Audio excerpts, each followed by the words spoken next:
Welcome to create your own homemade rain gauge. Well, they say April showers may bring May flowers, but what do May showers bring? Well, how about some fun making your own rain gauge?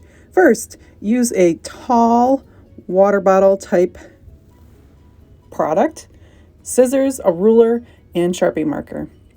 Just below where the tilt of the bottle is, have a grown-up help you snip all the way around and take that piece completely off.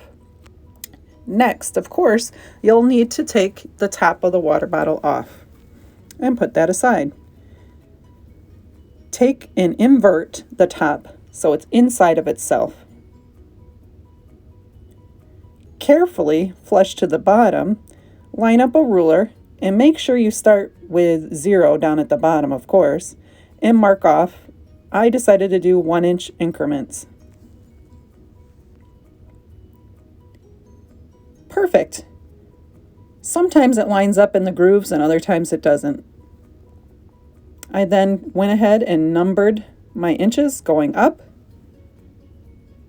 And then realizing that it being outdoors where it can capture rain, sometimes the wind might blow it. So I put some rocks around it and I leaned it up against the leg of a chair. Then just watch it overnight, a couple nights, even a whole week. Have fun.